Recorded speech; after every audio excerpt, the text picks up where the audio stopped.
morning and welcome to Early Exchange with Blessing Eche, Femi Ayodele, Sam Oruwoje, and Idahosa Osamans. Still a deficit budget, we're still going to borrow as much as up to 9 trillion. We have a 24-hour rescue team always on standby. So the first thing that is done is for the... As Nigerians, we must realize that government does not thrive based on what one man is doing at the seat of power. If I had my way, I would say let's go back and bring back Nigerian Broadcasting Corporation. This is Early Exchange, shaping policy, advancing development.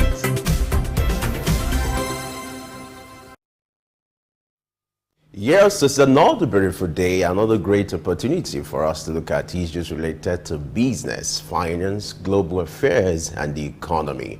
This is Early Exchange, and I am Femi Ayodele. As you know that Early Exchange is all about shaping policy and advancing development with our conversation. Today, we're going to start our conversation from the UAE, where we'll be looking at the cost of living and also look at the issue of forex, the use of foreign currencies in Nigeria. It has been of concern to the Central Bank of Nigeria. We're going to look at that and the efforts being made by the Central Bank of Nigeria to address the issues of the crisis that has trailed this development.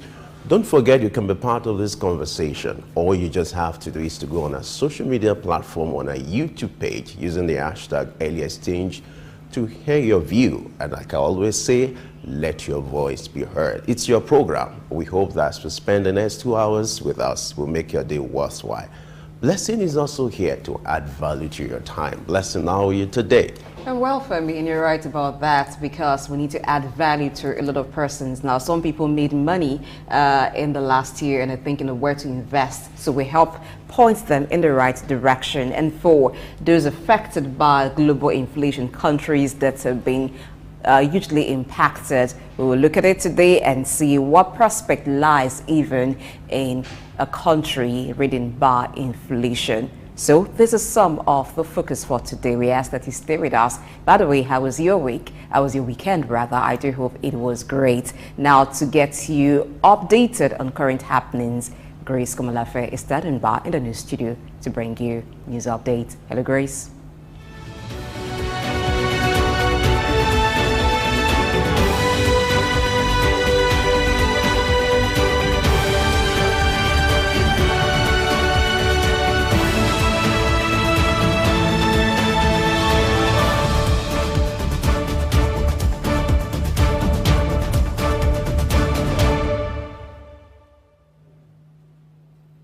Hello and welcome to News Update on Souq News. I am Grace Komalafe.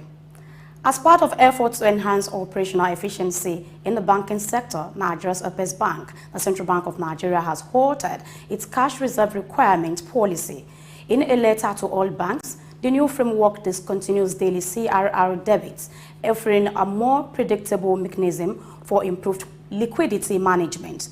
Instead of daily deductions, the bank introduces a two-phase approach, an incremental method that applies existing ratios to increase in weekly average adjusted deposits, and a lending incentive imposing a 50% CRR levy on banks failing to meet the minimum loan to deposit ratio. This aims to encourage increased lending to the real sector. The adjustment reflects the bank's dedication to maintaining monetary stability while encouraging economic expansion, as well as facilitate banks' financial planning, while encouraging increased lending stimulates economic activities. Moving on, International Breweries PLC has released its unaudited results for 2023, revealing a pre-tax loss of 87.64 billion naira, marking a significant 226% decline from the 26.84 billion naira loss before tax in 2022.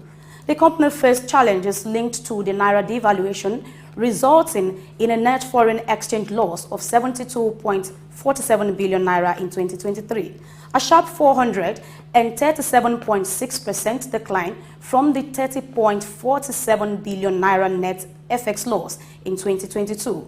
Key highlights for the year 2023 includes a gross profit of 53.06 billion naira, an operating loss of negative 68.24 billion naira, and a total comprehensive income for the period of 70.25 billion naira. Notably, total assets increased to 733.11 billion naira, reflecting a 51% growth.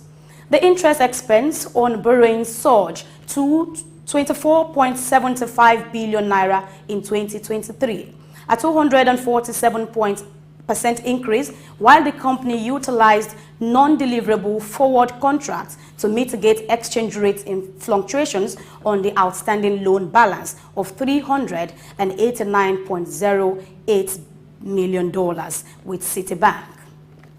Away from that, Guinea's National Transition Council has approved a partnership involving Rio Tinto PLC, the China-backed winning consortium Simandou, and the government for the development of the world's largest untapped iron oil reserve. According to the spokesperson for the council, Mori Dono, this parliamentary-like council confirmed its endorsement for the Simandou project, aiming to complete the construction of a mine, rail line and port by December 2025. Initial oil production is scheduled for 2026 with plans for a steel factory and pellet plant in the 2030s. This initiative aligns with Rio Tinto's substantial $6.2 billion investment in the iron ore project, part of a broader $30 billion investment plan for 2025. And again, the Canadian government has extended its ban on foreign ownership of residential properties by 2 years, pushing the expiration date from January 1, 2025 to January 1, 2027. This policy adjustment is part of a broader strategy to address housing affordability concerns with escalating prices in both urban and rural markets across the country. Deputy Prime Minister Chrystia Freeland stressed government's commitment to making housing more accessible to Canadians and highlighted the role of foreign ownership in housing scarcity and inflating prices. Canada also implemented a 2-year cap on international student permits and halted work permits for some post-graduation students to manage the influx of newcomers contributing to the housing crisis. And lastly, Namibia, a country with a GDP of over $26 billion, known for its significant diamond deposit and lithium reserves used for electric car battery, has lost its president, Gembo Gob, aged 82, yesterday, succumbing to cancer weeks after his diagnosis. Gengob, a prominent figure since pre-independence, led this sparsely populated Southern African country since 2015. His death was announced by the presidency via a social media post earlier yesterday. This comes weeks after his cancer diagnosis, disclosed last month after a medical checkup. Gengob, in office since 2015, had previously survived prostate cancer. Until his death, President was a prominent figure in the struggle for independence for apartheid era South Africa, who later became the country's first prime minister and a long-serving head of state. And that's the news this morning. We return to Blessed Nature and Femi Ayodele for more on Early Exchange. Many thanks for watching. I am Grace Komolafe. Have a great morning.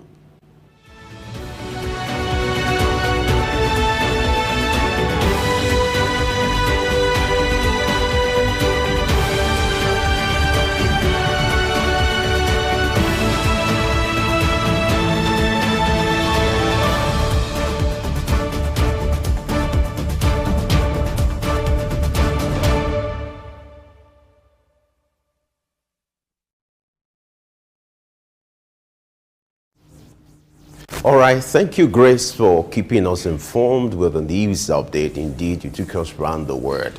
And now we want to look at the latest development as regards the city of Dubai.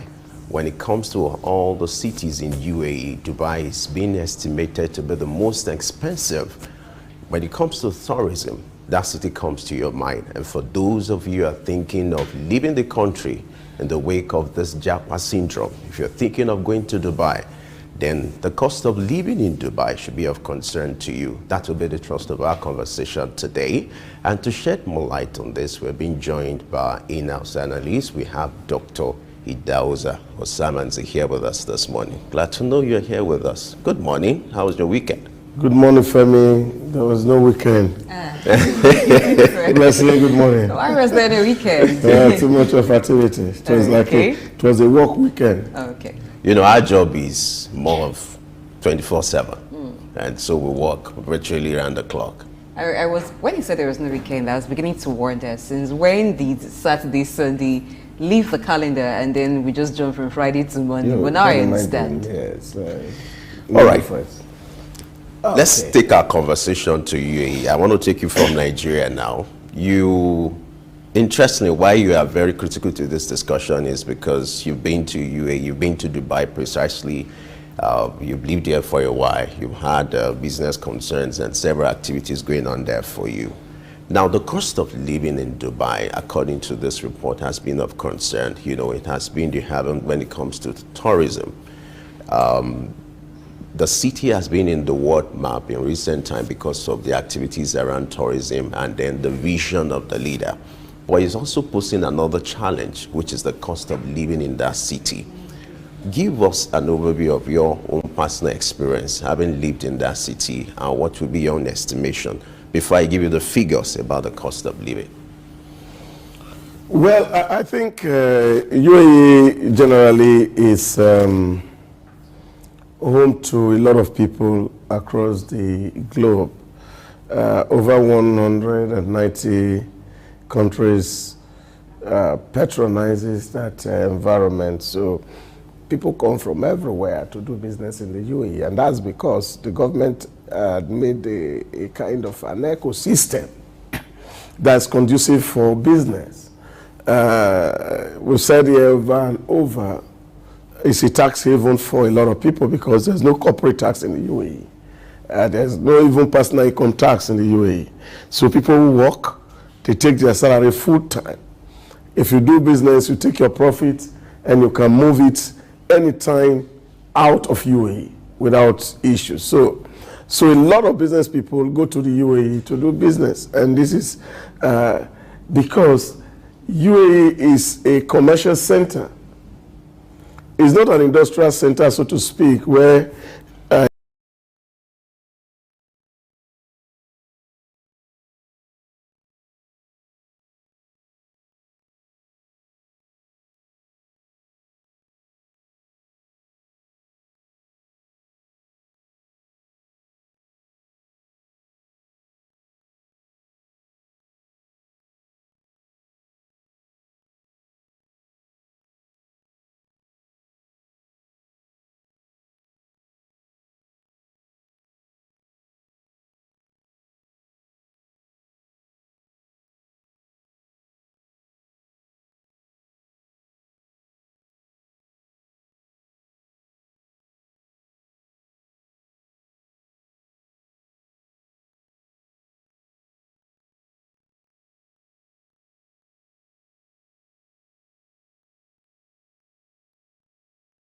almost everything that you get in the UAE is brought in, from chicken to fruits to vehicles. Is just like, you know, a shipping hub for the whole of Africa and the Middle East. So a lot is coming here, and the UAE has a way of also negotiating with corporate owners in terms of pricing and the rest of it. But you see, what we're talking about today is that as the logistics challenge hits the world, the effect is directly and straight to those economies that are dependent on imports. So with over 1,000 degree increment in the prices of goods in the last 2 years. So as the global crisis thriving, the prices on the ground also is going up. And the only thing that you are told that will not be affected is the real estate. But also find out that most of the real estate owners are also not indigenous. They are partnering with the locals to build those houses. So as the cost of living is going up, cost of housing is also going up. And this is the challenge that a whole lot of people will face today as we speak in the United Arab Emirates. Okay, now according to the reports from the United Arab Emirates, now top causes of stress. Now this current cost of living rising has been put at 45% as the cause of stress for a lot of persons in the UAE. This stress is going to be health issues for some if not managed very well. But let's look at the implication of the inflation rate in the UAE. As you have said already, it's like a commercial hub for Africa and the rest of the Middle East. So what's going to be the implication for people who come there to do purchasing to resell, particularly for some African countries? A lot of people who buy goods for textile do go to the UAE for shopping. What's going to happen?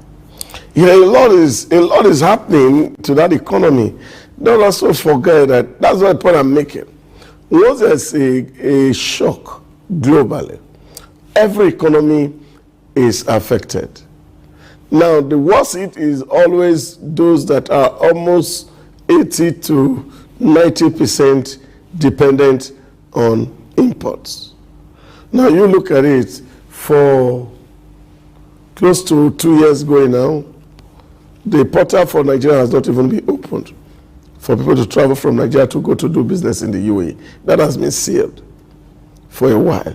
So a lot of people who have been coming from here to go and buy. Nigerians are big shoppers. And the UAE knows that.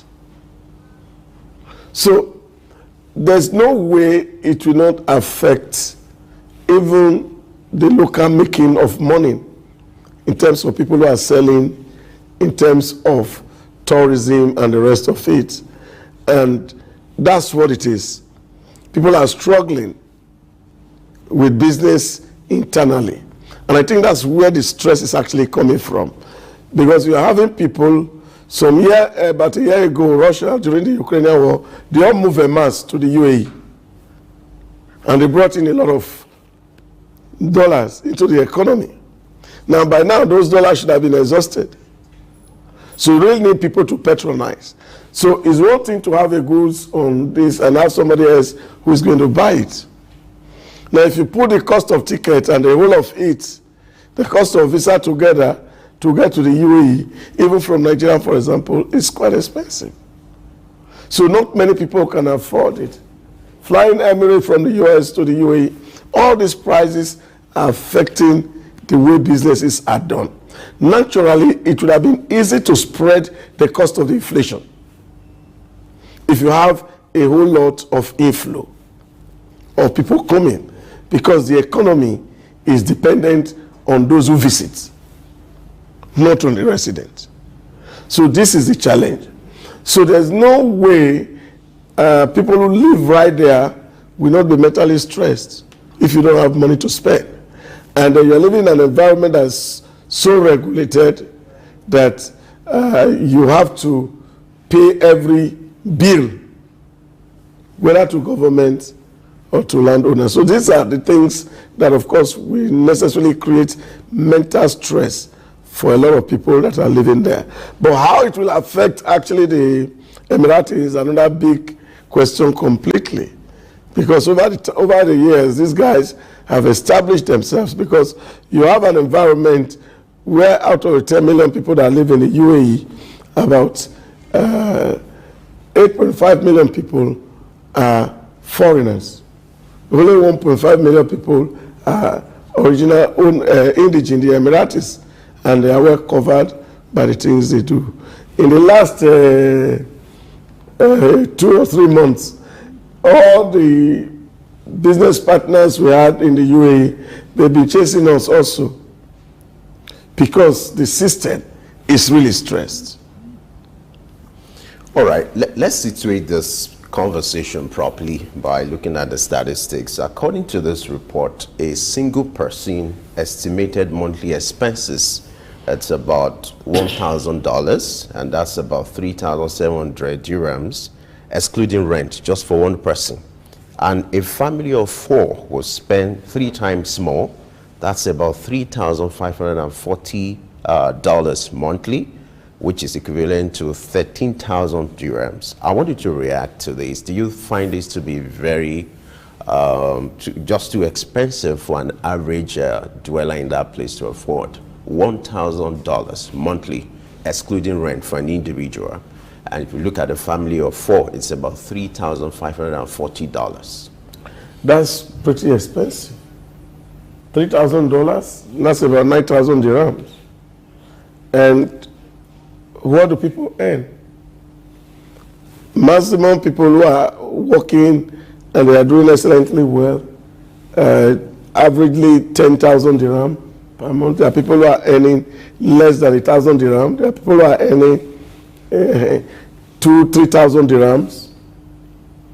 So if you're earning 10,000 dirhams in the UAE, you're almost a middle class person.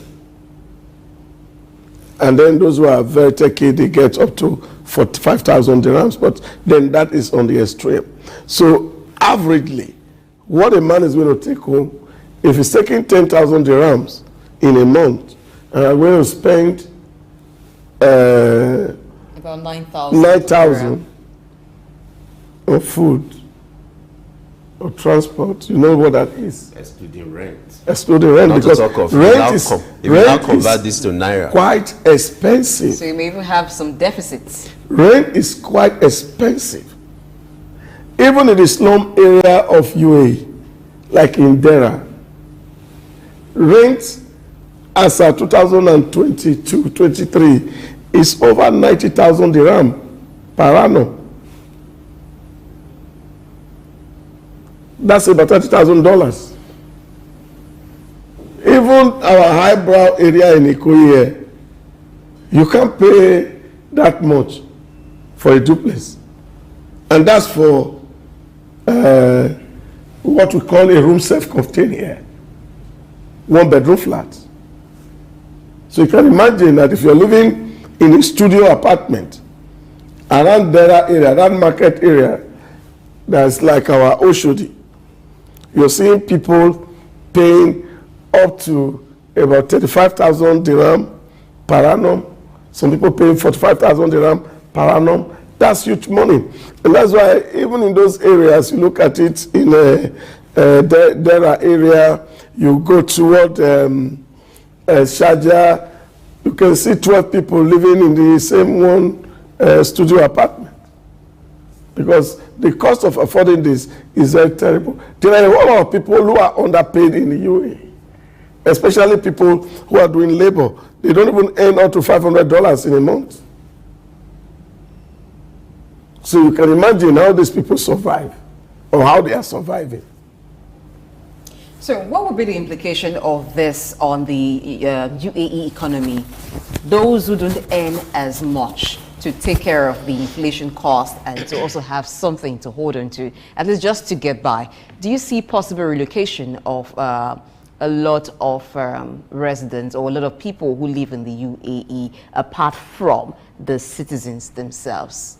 Where are they relocating to? Those in Nigeria are maybe crying. Looking for somewhere cheaper to live in. Angolans are crying. You see, this is one of the things that I say to so many people, especially with this Japa syndrome in Nigeria, that the cheapest place to live on the planet Earth is actually Nigeria. Many people don't understand it. They feel, oh, there's better opportunity anywhere. Where are you going to run to? You want to go to America? You want to go to Paris? You want to go to Germany? The cost of living is twice what we are talking about in the UAE. So it's not just about moving. The question is, where are you going to move to? That's the problem. That is not as affected as United Arab Emirates itself. You see, the beauty in the UAE is the fact that it will still be cheaper for a lot of people because it's still a tax haven. We are not adding corporate tax to the cost of things. So imagine that they were going to be putting tax on some of all these issues because they are still doing their VAT, which is still 5%. So if it's only VAT that is put on the cost, it will still make the prices better than even within the GCC countries in the Middle East. So not really people living, is the ability of people to survive. And this put pressure on government facilities, especially the hospitals, where of course doctors will have to cope with the issue of depression. And you know, that's a very big challenge for every advanced economy. That once people start to think suicide and things is putting burden and cost on the government. So these are the things that are going to be the likely fallout of what we are saying. Where are they going to go? Want to go back to India? Or you want the Lebanese to go back to Lebanon? They cannot. So they have to remain and find a way to cope with the stress. And that's why you see the world is trying to see how to create an economy that's all-inclusive, where everybody is catered for. But unfortunately, technology is creating that great divide that it's not possible for government to actually balance up life for people. All right, let's still go back to this report. There's a kind of comparison between Abu Dhabi and Dubai. The cost of living in Abu Dhabi, which is a bit lower than that of Dubai. You know, that of Abu Dhabi is about $900. So it's a bit lower. It's just like we're trying to compare Lagos, the cost of living in Lagos with Ogun State. It's just the reference here. Talk to us. Why do you think Dubai could be more expensive than Abu Dhabi? What are the sort of attractions, you know, to investors and to dwellers? What makes it so unique or different from that of Abu Dhabi? Yeah, Dubai is the commercial nerve center, just like taking Lagos, Abuja. And of course, also by way of the design, the way Abu Dhabi is designed, it's like, you know, a GRA setting.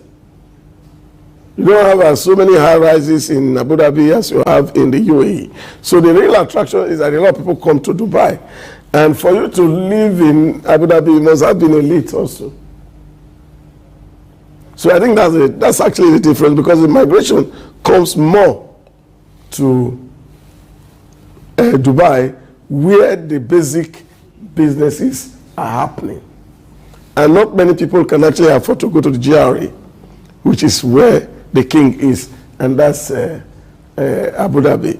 So you still have suburbs within, and these are 7 other Emirates that are within the UAE, that people can still go to Ajman, people go to Sharjah, you know, all of Al-Sakima, all these areas are also places that are less developed, where cost of living also is down. And so many of our people are actually living on the outskirts of Dubai, because Dubai is expensive, because that's where you receive almost everybody who come to do tourism. Okay, let's look at the other countries in the Middle East. Now, for Saudi Arabia, the cost of stress when it comes to current cost of living and the inflation is put at 47%, even higher than that of the United Arab Emirates. And then globally, it is still at 47%. This global inflation, what actually are the causes? And why is the impact on countries different? Well, the impact has to be different, and of course that also have to be based on the macroeconomic phenomena across countries. People have different tax systems, monetary policies are different, and all these regulatory framework different across country. So that also will affect the impact of what is happening. You take, for example, if you take Africa as a case, where our leaders are struggling to look good to their creditors, which are other countries, and to prove to them that they can collect money from their people. Taxes are very high. And you also see rates of loans also on the rooftop. So you can imagine a country like Nigeria where people have to borrow money and they have to pay up to 28%, some people up to 31% to do business. Now, if you are taking that money and you are going to import something that is coming from maybe Russia, or coming from France, or coming from China, apart from the logistic you are going to pay for, you're also going to pay for the cost of capital. And then, of course, you also have to pay for the bad internal logistics that is in here. So this pushes the price high and raises the inflation rate within this kind of a climb. But you go to some places, taxes are well reduced, lending rate is single digits, some 5%, some 9%. In short, some places is actually -1. Because you have to encourage people to take loan so that the money in the banks can come into the society, especially with people who are facing deflationary trend. And like in business persons would like to know those places. Yeah, like in Asia. Where they encourage people to yeah, but it has their own. It also has their own negative, because what it is that if you are doing business and nobody is buying from you, really, what government is actually doing is trying to see how they can subsidize the cost of your capital and take some. It's just what we had called during the COVID period the bailout. So it's a kind of a bailout mechanism. So that's the monetary policy of China at the moment, trying to see how to bail out businesses who are producing, but the demand is not corresponding to the supply. So this is an economic issue, problem, both for the state and for the companies themselves. But here, you're seeing COVID-19, the biggest culprit that spoiled the world. And it came unannounced, the whole world was shut down, and the greatest beneficiary of COVID-19 were shipping companies and ship owners. It's a record that the profit they never made, for some of them that have lived 50 years, some of them 100 years, since inception, they made that profit in a single COVID year. Because they determine where vessels are going to go through. They determine who got containers. And so the glut in the logistic supply chain became the real big problem. That whereas if you're taking a 40-foot container to Nigeria, you're paying $4,000 before. Immediately after the borders were open, after COVID, it became 12,000. So that marked increase in the cost of freight affected the costs everywhere across board. And now the world was trying to settle down. We got into the Ukrainian war.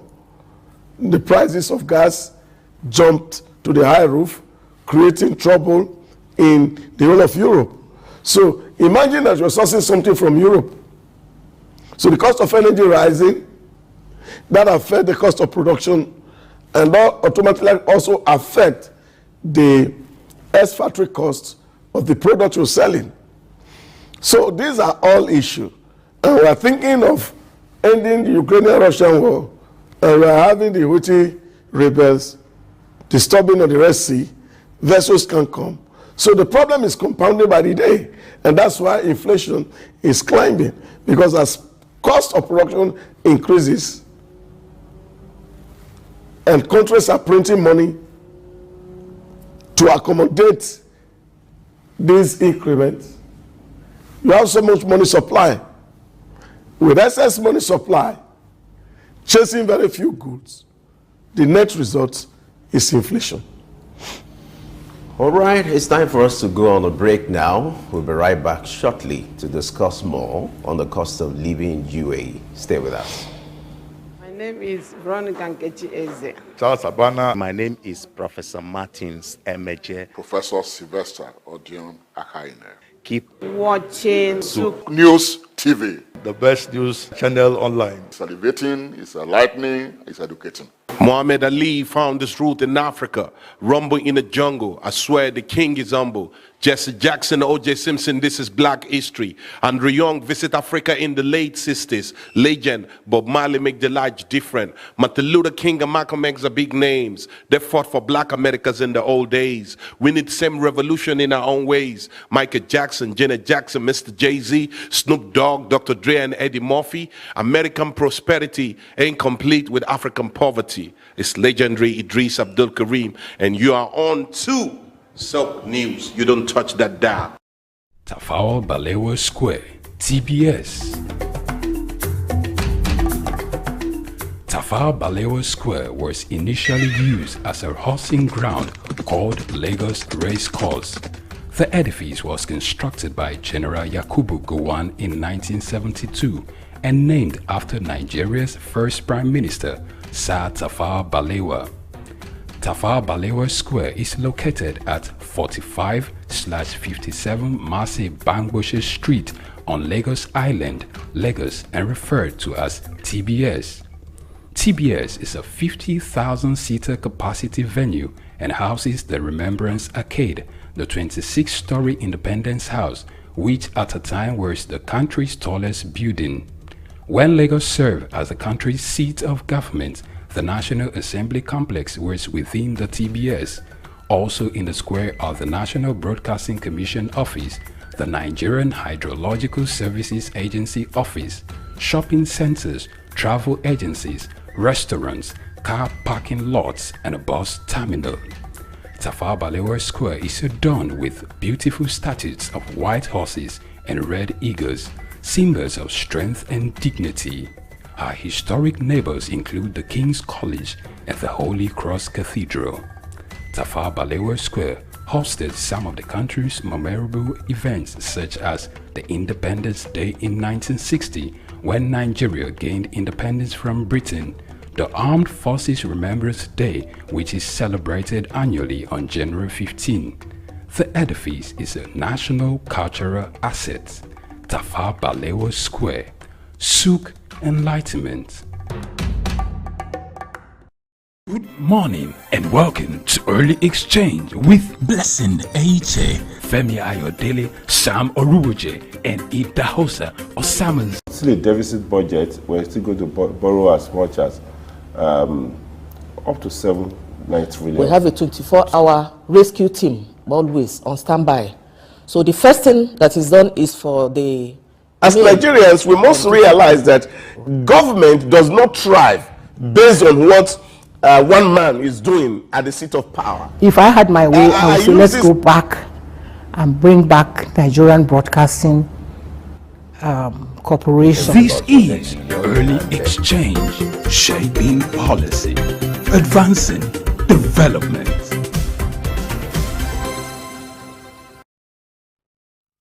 All right, if you're just joining us, we have you covered. What a good time. And we're still looking at the cost of living in UAE, which has been of concerns to the residents. We still have in-house analyst with us, Dr. Idauza Samazi. Glad to know you're still here with us. Where am I going? I'm tied to Blessing. And Femi as well. Your obligation on Early Exchange is highly, commendable, and kudos for that. So I don't have options. Great. Now let's get back to our conversation. Let's look at the success story of UAE. It started with the vision of one man. What are the lessons for world leaders? What are the things they need to imbibe when you look at the success story of UAE? Within a decade, there's been a turnaround. What should be the lessons for world leaders, making reference to the success story of UAE? Well, I think UAE was born by one man's idea who saw tomorrow. Revenue was coming from oil, and they had independence, and they were fighting like every other place. And they said, why are we fighting ourselves? Let's come together and build a common society. And that's what translated into UAE today. And they have their independence in the 70s. And they've been making efforts to think outside of the box and build a society that is the talk of the town, really, so to speak, because you have over 20 million people visiting.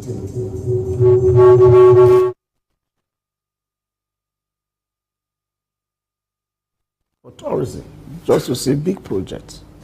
So it's a foresight. And the story of UAE, for me, what we can learn is that for every heart that is willing, nothing is impossible. Oh yes, because the real issue which we face here, the current ruler of Dubai was saying, oh, my father had a very big vision, and then he talked about how they decided to build and did everything. But one fundamental element, which is stress, apart from the vision of the man, was the people who believed the vision. So it's not just enough to cast a vision. How do we mobilize people to believe or buy into the vision is the biggest issue in change management. And that's where our country, for example, had not been able to do well because we create too much suspicion. We have not been able to build trust across the divide so that people understand to say this is where we are going. And fundamental to every change management also is your ability to communicate your compelling vision. Now, most states cannot communicate their vision, but it's beautiful, but you cannot sell it to the people. And so you don't get buy-in. People who are listening to it. So, but they have a man here who sold a very compelling vision to the citizens, and the citizens accepted the vision, they bought into the vision, and everybody has been running with that vision. So that for me is what it is. Visionary leadership, transformatory leadership. Now when you look at UAE, what you see is value for human beings. Stress-free life. You get to every bus stop because the sun is heavy. Every single bus stop in the UAE has an air condition inside it with sitting arrangements. So even when you are waiting for a bus to come, you are waiting for a train to come, there's a place you can sit, fully air conditioned, while you wait. Okay. Because you're thinking about the people. So that's what is important. And if you don't think people and you are thinking things, you cannot build civilization. Thinking people and not things. All right, joining us in the conversation right now, we have Prince Frank Onene, who's in the United Arab Emirates, and so he'll be talking to us there, giving our situation report, how it is there. Good morning, sir. Welcome to Early Exchange. Please unmute your mic so we can hear you clearly. Right. Hello, Prince Frank. Thank you very Can much you hear for the me? opportunity and for the time to share out. So how are you doing this morning? Doing wonderful. Beautiful weather out here in Dubai today. So talk to us about the situation in Dubai, inflation. How much of impact is it having on the buyers and the sellers and businesses around? Want to take that again? Okay, so I just wanted to give us a situation report because you were there right now. How is it with businesses and even the residents purchasing and the businesses making sales in terms of patronage? How's inflation affecting the people there? Well, thank you. Basically, Dubai is one good thing here is the ruler of the Dubai part of the Emirates is giving us foreigners a very good platform to do business. So it's the doors are open to pretty much all nationalities or race. Yes, with the recent visa issues with some African countries, of course, Nigeria being one of them, has really affected businesses related to African descent, mostly Nigerians, because this is, can you hear me? Yes. Hello? I can hear you. Go ahead. Right, right. So it has taken a turn, a very negative turn to Nigerian related businesses in terms of travel. For those of us that have got business tied up to Africa and the rest of mostly West Africa, Nigeria mostly, we are feeling the pain, you could say.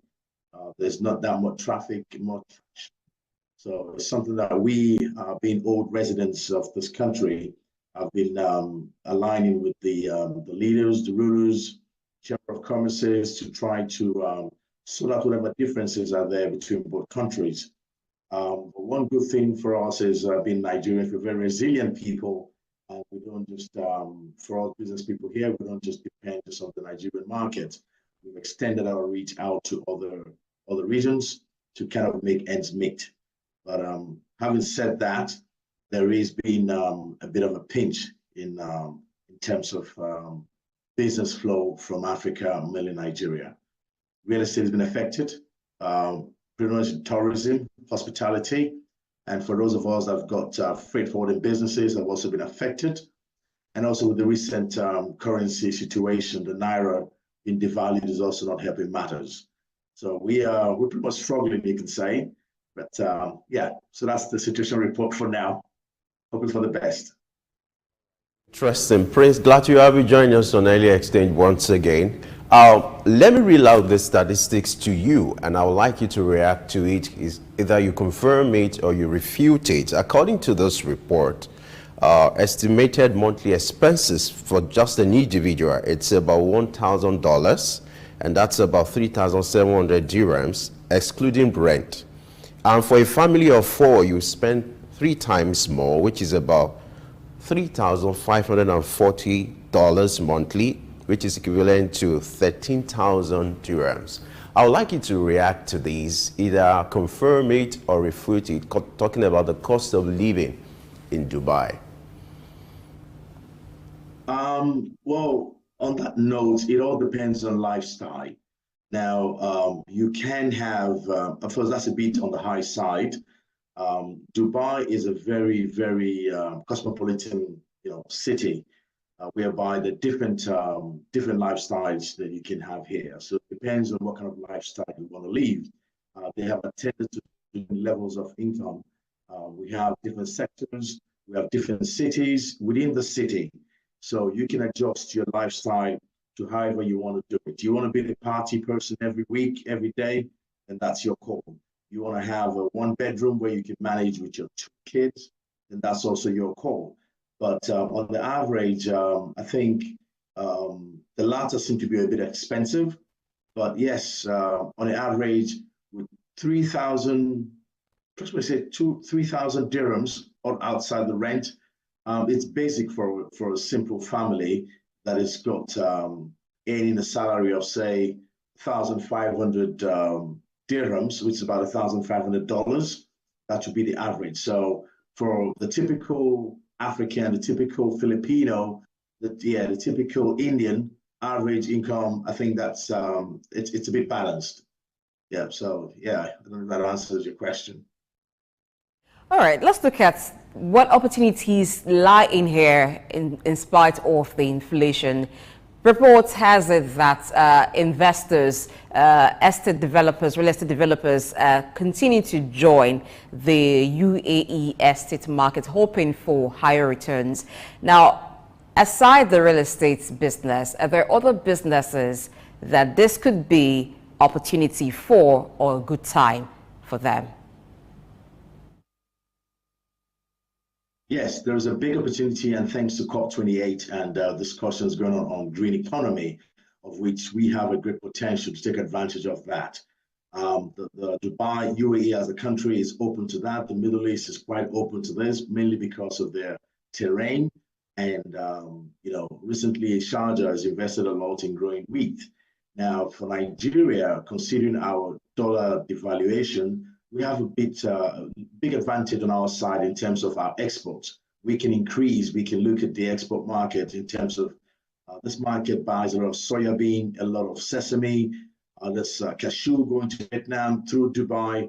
So there's a lot that we can do to add value to this market. So at the end of the day, other than real estate, there's a lot of commercial transactions going on here. Dubai is now the hub. It's center for Asia, those in Europe. So every activity pretty much runs through Dubai, if I may say. Jebel Ali has provided a very good port, which is very efficient. There are other ports like Port Rashid, Hamria Port, one in Fujairah that does mostly oil and gas. We've got the port in Ajman, who is mostly controlled by CMA CGM. So there is a lot of trade transactions running through Dubai, breaking the traffic of in Singapore, bringing traction this way, supporting Europe, and of course the Americas. So I think we can add significant value to this market where Nigeria as a country can benefit, which will, in other words, bring FX back into the system and hopefully give the Naira some strength. So other than real estate, there is a lot that can be done in this country. All right, Dubai is far becoming the hub of tourism globally, and this also poses some challenges, which include, the influx of people into that city. How has this impacted infrastructure in that city, and how would you say the UAE authorities handling this? They are handling it very, very well. Like my earlier speaker spoke, this country has really embarked on a journey of progression. They're very proactive, and there's a plan which is always set, probably every 10 years. We just have the 2030 initiative that has been launched by Sheikh Mohammed, I think, early last year. Every day, it's more like a construction site. There's always something happening. Road expansion, new bridges, new tunnels. We're talking about the Hyperloop. Hyperloop will take you, on a good day, you drive almost 2 hours to Abu Dhabi. The Hyperloop will take you just 10 minutes. So this is expanding. Now we have the Etihad Rail. It's just been launched. Etihad Rail launched last year. It's a small country for them to have a railway line, but right now it's working. People will move cargo from Dubai to Fujairah, extending even up to Qatar. They've got the plans to extend to Qatar and Kuwait. So the infrastructure, they are investing heavily on infrastructure, knowing that there's big inflow into this region, and also setting up a pace, setting up a platform to be able to handle the traffic. Technology, they've employed a lot of technology, whereby security is paramount. So as many people that bring flows into Dubai, Dubai still feels very safe. Families from Europe are coming down here. Most of our tax breaks. Also looking at that, they've projected that there will be so much inflow into the country, whereby making alternative transportation They're talking about air taxis. In the next 2 years, we'll probably have taxis flying up in the air, cars, flying in the air as air taxis. So these are the projections, these are the steps that the country is taking to curb the inflow of visitors coming into the country and also and there's a lot of traffic. It's becoming almost like Lagos. But then they're taking that into consideration, making new railway lines, new metro lines to ease traffic flow. So they are really investing heavily in that infrastructure. And I think we as residents of this country have seen the country progress over the years and see the positive side of it. That's why we're still here today, to just take advantage of that infrastructure. All right, since you made a bit of comparison between Dubai and Lagos in terms of traffic, let's expand the comparison. Now, for Dubai, that relies heavily on importation. Nigeria does the same thing, but we've seen them handle that differently. So what can Nigeria learn in that aspect? It's always been said that one of the undoing of Nigerian economy is because it is import dependent, but we've seen that play out in Dubai and produce a different result. What's to learn there? What's to learn there is the mindset. I really go back to what a friend of mine, Visu, the South African speaker, normally talks about, and that is mindset. We need to change our mindset. In Dubai, you can hardly find potholes. Now, for us, potholes and power failure has become a norm. It has become a thing that we think it's okay, and we just go with it. So when you have a lot of potholes on the road, definitely it leads to traffic. And then you have little accidents, some things, also policies that you put in place, rules. In Dubai, you don't take pictures when there's an accident, because what that does is rubberneck. A lot of people stop, take pictures, you slow down traffic, and then you now put it on social media, and you find people looking at your clips while you're driving. So you're not allowed to use your phones while you drive, otherwise you get hit with a big fine. Now, all this, at the end of the day, helps traffic flow. Now, Dubai gets concentrated. Where there's a traffic, you find diversions.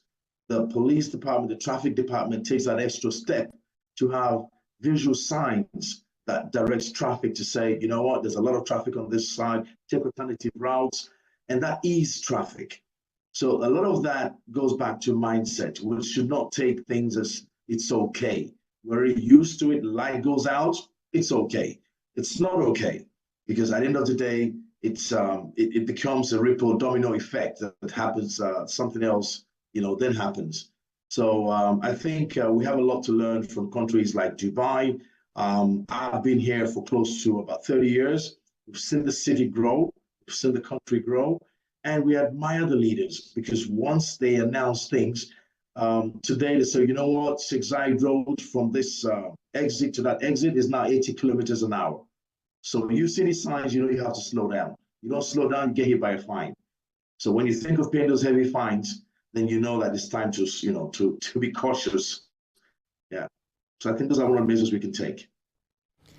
All right, it's interesting to know you've been in that city for 30 years. Maybe you deserve to have a chieftaincy title now. Right, that's on a lighter note. But let's look at the cost of doing business in UAE. But I've declined that title. I'm not sure if I could hear you. All right. Yeah, now, I succeeded in making you laugh. so. I wanted to do that, actually. All right. Now, let's look at the cost of doing business in Dubai, for instance, which is the point of attraction here. You see that investors, even tourists, they are more attracted to the city. Tell us, how is the cost of doing business like in that place? And what are the points of attractions to these investors and to these tourists? Could it be the cost of doing business or the business environment? And what are the things that can be imbibed in a country like Nigeria, looking at the reference point of Dubai when it comes to the business environment and the cost of doing business? Thank you. That's a good one. Cost of doing business is very, very competitive. It's a very competitive market, a level playing ground for everybody. The country is doing everything within their power to attract investors, and not just to attract investors, to make investors stay. Example, with the new policy of the 10-year golden visa, they realized that they had to do something different. after the recession, after the COVID. A lot of people left. You know, a lot of schools were shut down. So basically, they had to think of something. 3 years visa, 2 years visa is not just enough. It's not. There must be something more attractive to bring investors here. The country does a lot of promotion. The country advertises itself. They market themselves. They have security, which is their key. It's a very peaceful country. You know, so basically they've reached out to all and sundry. You can set up a business with as little as $1,000. Now, they've got set up where we call co-working spaces. If you have an idea, there's an area called Innovation Center. You come to DIFC, there's an innovation hub. You've got an idea, you pay a little bit of money, you get a license, you can run your business. You don't have to have staff. You won't have e-commerce. They let you have a license that you can operate online and market your goods while being regulated in terms of you have a department that takes care of such kind of businesses. Now, they're very hands-on, yeah, and they do encourage new innovations, new idea. For example, we've got a company in Nigeria that I've set up in Dubai that we know very well. It's a fintech company, AeroPay, for example. They're doing something different, often what we used to in Nigeria, which is new to Dubai. So that's really something that the government wants to know, like, okay, fine, we have banks here. So what are you bringing differently? They say, well, we're bringing what you don't have. Now, in other words, you're adding value. So they welcome this kind of innovations, this kind of idea, what MoneyPoint is doing today. If that is replicated in Dubai, Dubai will be happy to receive them. So in business sense, there's a lot going on that they encourage. We just finished the Arab Health exhibitions. Everybody from around the world came. Right before that, there was Gulf Food. Everybody attended. Now, before that, again, there was COP28. COP28, this is the biggest and the best COP28 ever. Now, a lot of people, raised their comments about it. So Dubai as a state, as a city, of course, Abu Dhabi being the capital, they all now work together to promote the region as it may. Just last weekend, we had a investors forum, entrepreneur forum, which was in Sharjah, the next Emirates. And that was heavily funded by the government of Sharjah, that attracted some big names. So what we can learn or take away from this is, of course, security is key to attract people to come in, and then stability. In the economy of this country, for example, the currency has been pegged to the dollar for the last 30 years. It's been 3.66 since I've been in this country. So that is something that investors look at. But other than that, it is the only country where I've lived. I've been to a lot of countries. It is the only country where you sit at a table, you find 20 people at that table, and all 20 are from different nationalities, and they all get along very well. Mexicans, Venezuelans, Vietnamese, Nigeria, South African, Brazilians, Finnish, we're all sitting at one table having lunch and smiling, and everybody's doing business as usual. So that's one good thing I have to give to them. That's what we don't have.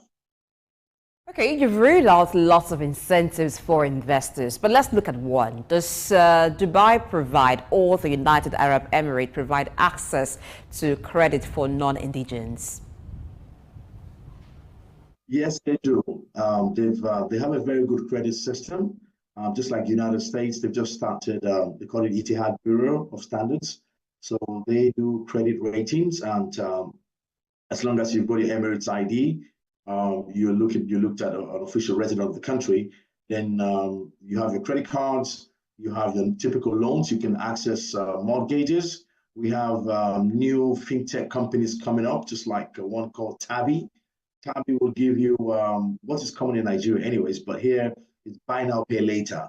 You use Tabi, you can buy food, you can buy furniture, you can buy whatever you want, and you can pay in 6 installments. That comes almost automatic.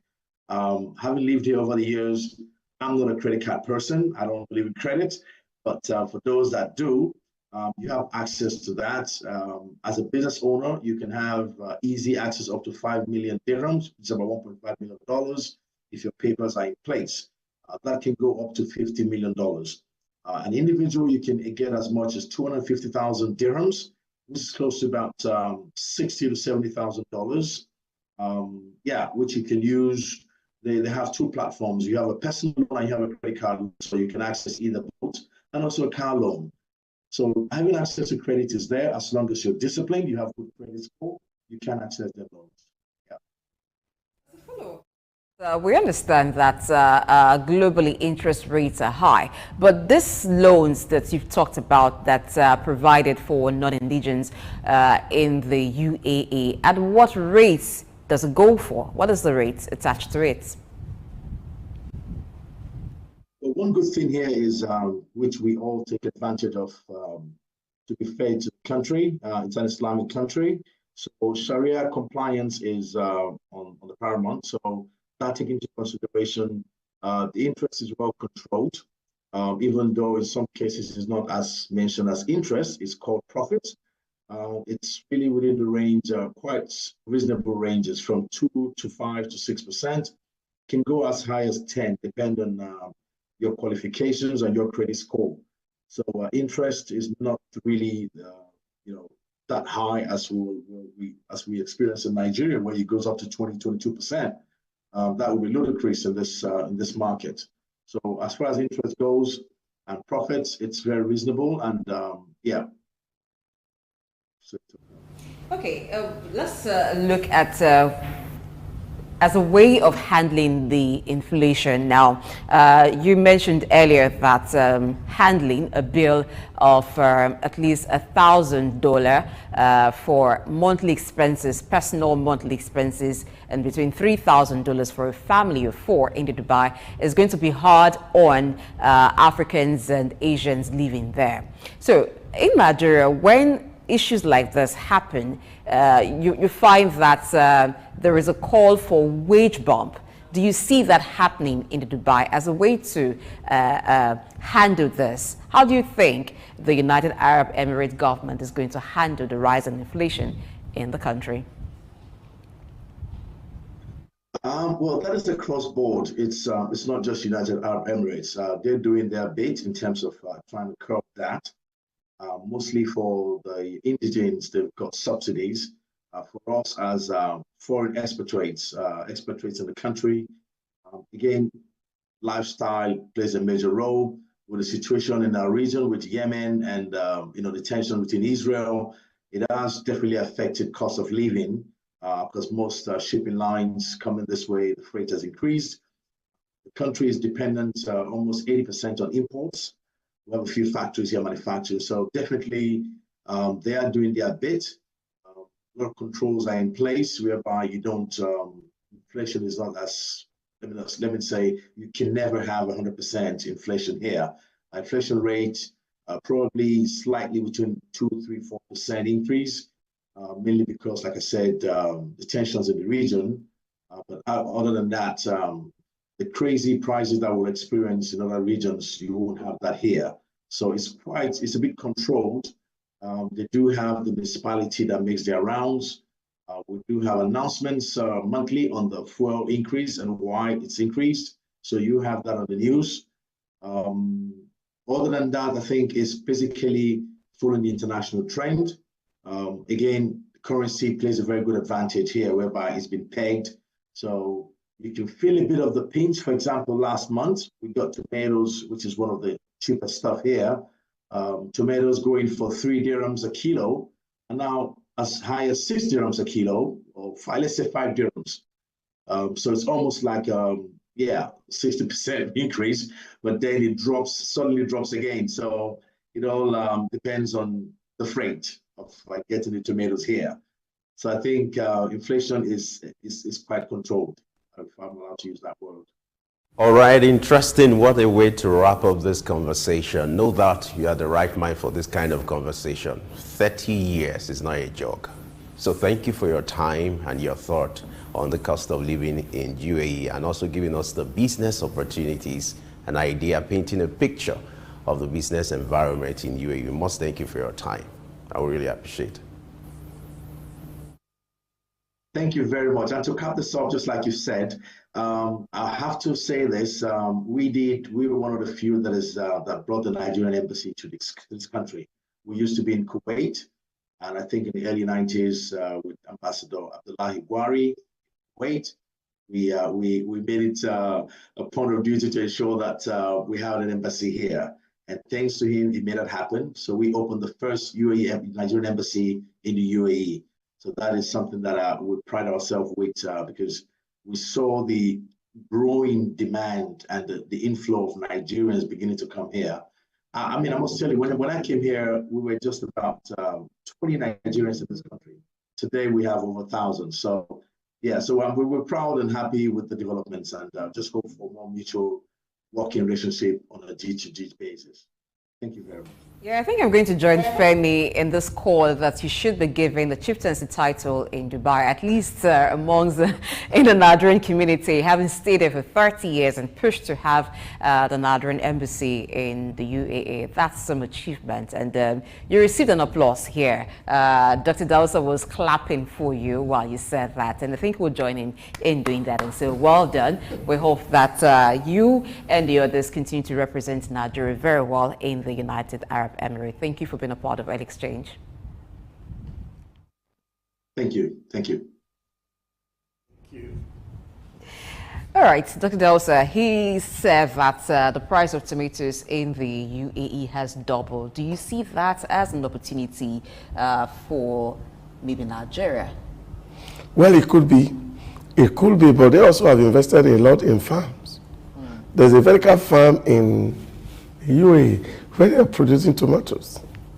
Okay. Incidentally. But so most of it cannot be too much now. Yeah, it cannot, yeah. Of course, they are not the same, really. Having organic tomatoes taken from Nigeria to the UAE, it's a big business. A whole lot of people are doing that in the UAE. And of course, you know, you can't joke with Nigerian recipe.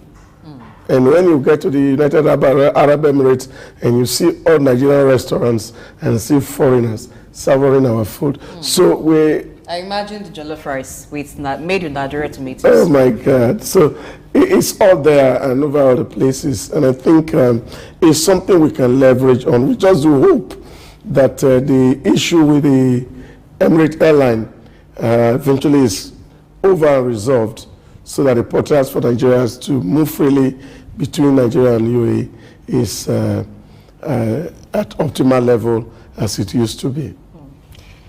One of the talking points from Prince Frank is the disposition to infrastructural development in UAE.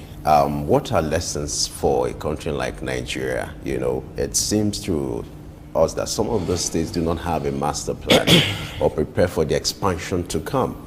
But you have a situation in UAE now where there's a master plan and there are preparations being made for expansions that could arise. What should be the takeaway for Nigeria and some of the states you have here as regards the issue of urbanization and the need to have a master plan? You see, you just heard from Frank talking about the leadership in the UAE who sit down and think solution. While they were looking at building roads, for example, the leaders sat with the economic team and asked, we want to build massive road that is connecting Dubai to international city. This is the amount. How will it be financed? What options are available? Now, they looked at the options. The first option is to look for loan. Otherwise, you put a budget on it. Otherwise, you look for grants or PPP, where you ask other people to bring money and invest in it, and they give you money. And then the leader said, any other option? Because we have seen all these four not working. What else can work? And somebody said, well, we can also try to toll the already existing road and use it to build a new road. And then he fell for that option. So they started the Souq, the Clean Road Project. What they did, you hear talk about police diversion of routes. Alternative routes were created, and the clean roads were told electronic toll gates. The cameras are up. all the 1.5 million vehicles in the UAE has electronic tags. So as soon, and wallets are created for all the vehicles. So as soon as you drive past where a Souq camera is, the money automatically is deducted from your wallet. There's nobody issuing receipts. There is no human being manning that gate. And the money flies into the government's account, separate account, not the CRF fund. No, it's Souq fund. It's made for road. And over a year, they rake in over 800 million US dollars. So this money is channeled to build a second road. Now, when you build a second road, what do? You put another Souq. So you keep duplicating. Yes, replicating itself. And you can imagine, and it's always going to be, if you enter a taxi in the UAE and you get where the Souq is, the toll take it from you, and then the bill is passed to the passenger from the driver, from the ROTA vehicles.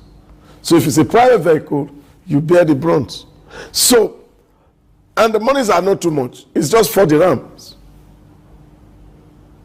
Per day or per time that you go Per through time the you road? passes through the Souq.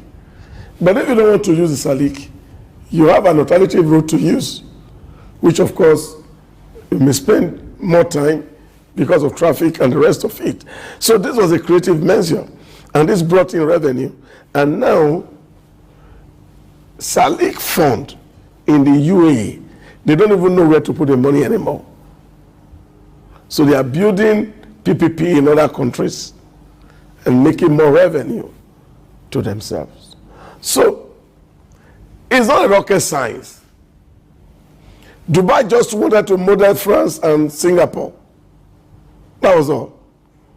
And they succeeded in modeling them.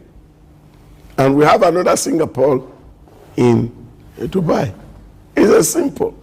All Nigeria needs to do is to sit down and ask ourselves, what do we really want? Is it politics we want or development? And once we can answer that question, every other thing will just be fine.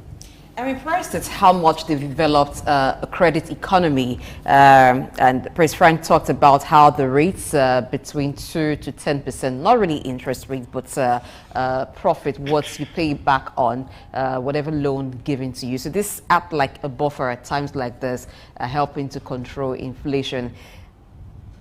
How feasible is it to achieve a system like that in Nigeria or even in Africa widely, a credit economy? It's just our hypocrisy. The Islam we have in UAE is the one we have in Nigeria. Just imagine that the northern region or Kano City. Kano is a trading hub for almost all Sahel. And imagine that those who govern Kano can sit down to replicate. Because all that UAE is doing is they are using the Islamic model of banking. The Muslim states in Nigeria can also employ it and use the riba banking, that is interest-free banking, project in the north to attract investment to those regions. But you see, like Frank said, for you to be able to achieve that, you have to create an ecosystem where people can feel safe.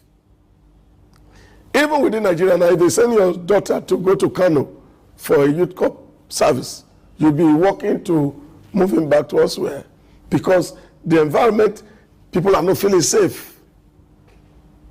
And this is where all the traditional rulers in the north need to sit down and ask themselves a very basic question. The problem of insecurity in the north is not something that is beyond what the northerners can resolve if they take politics out of it.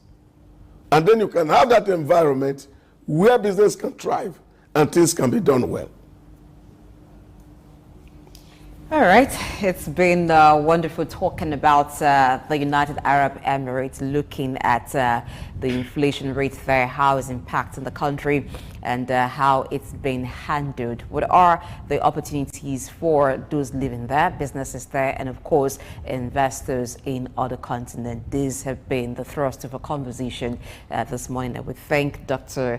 Idausa Osamanze, who's been with us here in the studio, and as well Prince Frank Onede, who joined us virtually. We'll move on to another matter after this break. Just stay tuned. The National Theatre, Igomu, built during the military regime of Olusegun Obasanjo and finished in the time for the Second World Festival of Black Arts and Culture, Festac, in 1977. The theatre holds amazing treasures and memories. The artworks fill everyone with pride. The National Arts Theatre is visible from the motorway which connects Lagos Island and the mainland. The National Theatre is packed with the artworks of a legendary contemporary Nigerian artist, stained glass walls by Yusuf Grillo, sculptures and murals by Lamidi Fakeye, Erabo Emopai, and many others. It was put to full use for a month as one of the 4 venues of the Second World Black and African Festival of Arts and Culture, tagged Festac 77. The complex hosted 16,000 participants from 56 African countries and the diaspora in an unprecedented showcase of African music, fine art, literature, drama, dance, and religion. The National Art Theatre was built and designed by Techno Expert Stroll, a Bulgarian company mirroring the Palace of Culture and Sports in Varna, Bulgaria. Completed in 1976, the building is one of the largest and most beautiful of its kind on the African continent. It consists of a central hall with 5,000 seats, a collapsible stage that can be quickly rebuilt, a conference hall with 1,600 seats, 2 large exhibition halls, and 2 cinemas with 800 seats each. The theatre complex has a dressing room for artists, a garage, offices, coffee bars, and a buffet. It has indoor TV and radio systems, as well as booths with facilities for simultaneous translation of languages and hectares of lush green lawn around. The majestic structure sits in Igomu like a quiet mountain, mesmerizing visitors and passers-by. The National Theatre, Souq Enlightenment. Good morning and welcome to Early Exchange with Blessing Aiche, Femi Ayodele, Sam Oruwoje, and Idahosa Osamanze. Still a deficit budget, we're still going to borrow as much as up to 7-9 trillion. We have a 24-hour rescue team always on standby.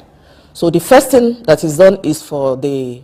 As Nigerians, we must realize that government does not thrive based on what one man is doing at the seat of power. If I had my way, I would say let's go back and bring back Nigerian Broadcasting Corporation. This is Early Exchange, shaping policy, advancing development.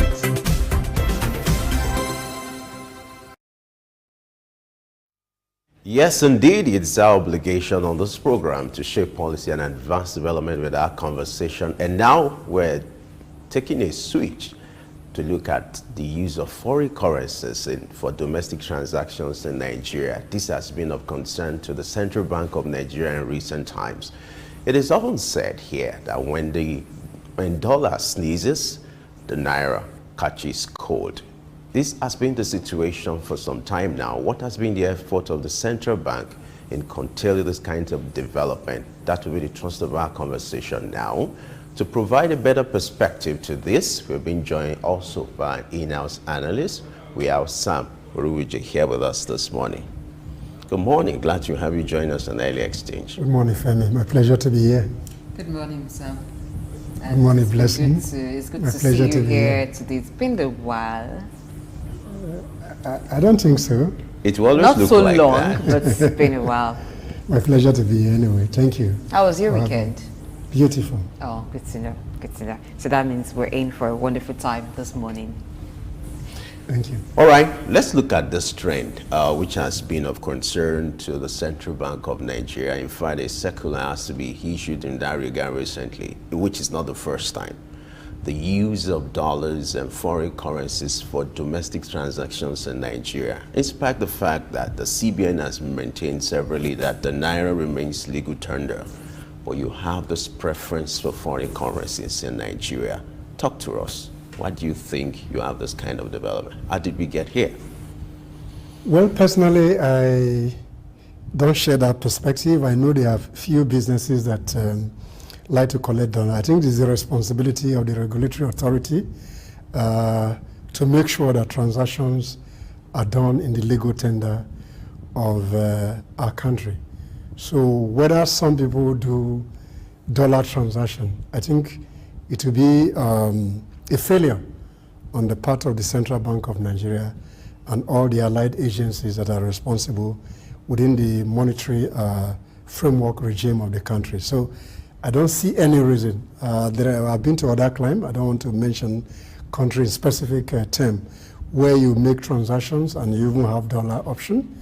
They will always ask you to convert your dollars into the local currency to initiate your transaction. So I don't know why it should be different here. So if the central bank of Nigeria feel that this is the issues, I think they should find a way to track down those who do transactions in dollars, so that that can serve as a deterrent to people who demand foreign exchange to do local transactions. Those are my personal views.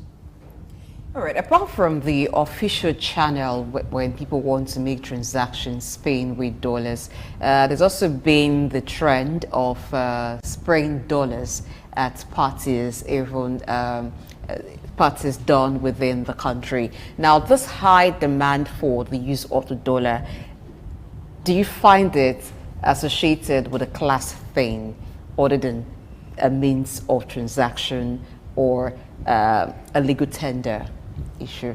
For people spraying money at parties, there's some cultural imperative when it comes to, but then the central bank in the recent time with the EFCC have often said that it's not necessary to spray those kind of money. But then if there's a regulatory framework in place, I think those agencies should find a way. I understand, I read in the paper recently that somebody was sentenced to sentenced for spraying dollars. I don't know how true is that, but well, socially, yes, maybe it can be a class thing depending on the perspective or which you are looking at it.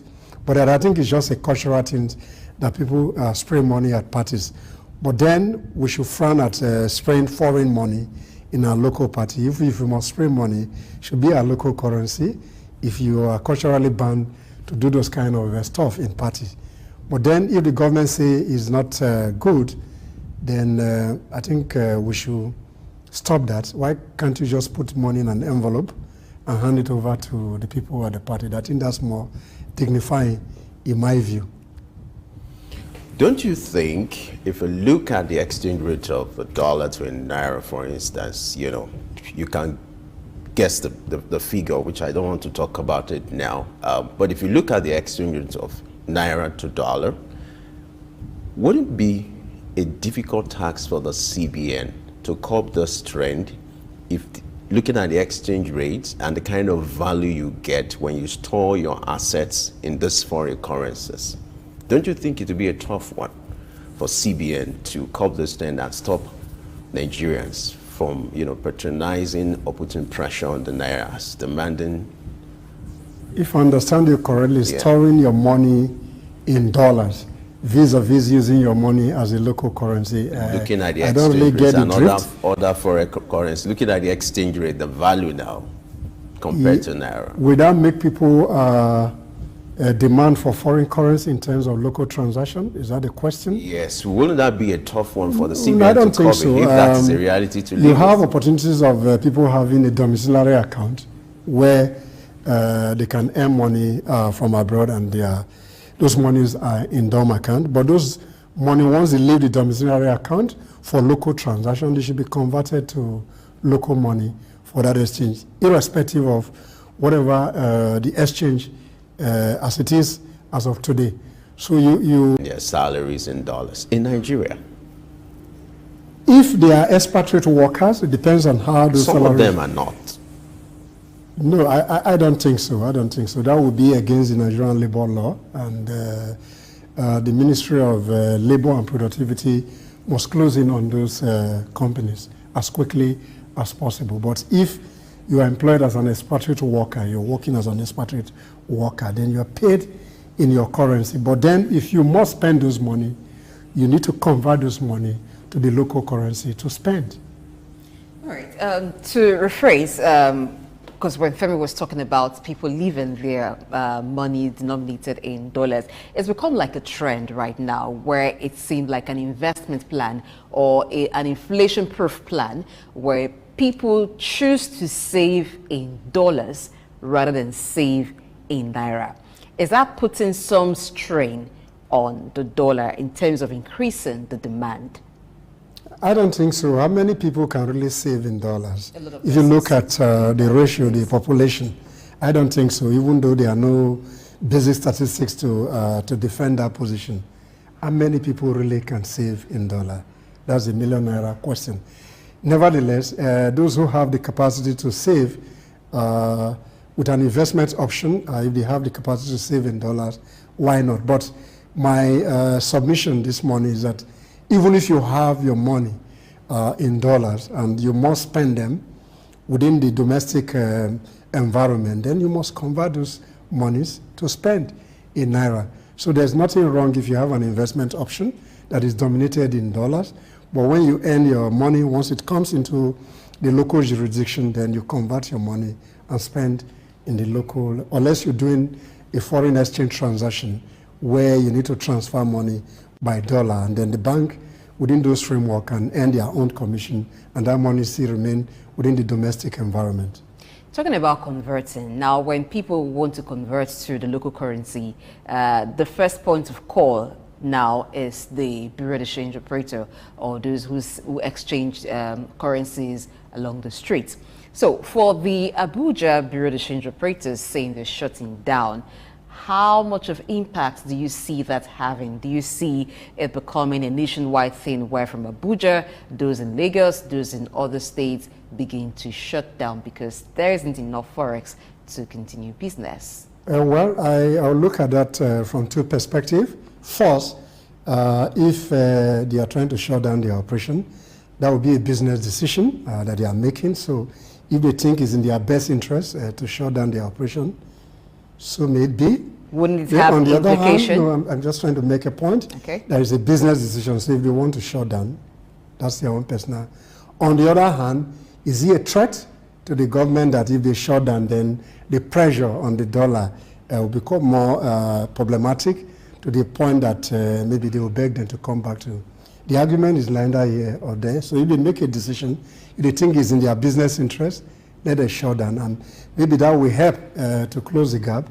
I don't know, with the floating rate that currently exists, if they choose not to operate, where the central bank should just withdraw their license, and let's see whether that can help.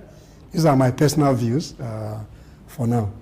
All right, let me point your attention to the provision of the CBN Act as regards this. I'll go to section 20, subsection 5, we say, forbids anyone from refusing to accept the naira as a means of payment. Shall, the word shall was used, shall be guilty of an offense and liable in conviction to a fine of 50,000 naira or 6 months imprisonment. Don't you think this just looked like a slap in the wrist? I don't think so. Maybe at the time that law was made, 50,000 must be a lot of money. So what we should be clamoring for at this particular point in time, to what extent can we review that provision of the law and put the option to a bigger decision in terms of what you pay vis-a-vis the fine option. But to what extent has the central bank be able to use this instrument to punish people so that it can serve as a deterrent. So I think that should be the conversation, that should be the narrative. 50,000, yes, small, but then we can review that so that the amount of fine that you pay can be increased. Then people should be sent to jail. If I was a judge sitting, I would prefer the option of jail rather than... My name is Dr. Ajili Tobi. My name is Etemari Glover. Naomi, well done, and shout out to Souq News. Shout out to Souq News. I want to encourage everyone to keep watching Souq News. Shout out to Souq News, and yes, tune into them. Keep watching Souq News.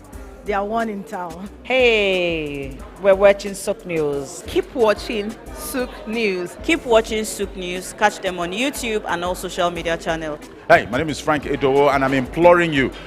No, forget that. I am forcing you, coercing you to always stay tuned to Souq News for your news requirements.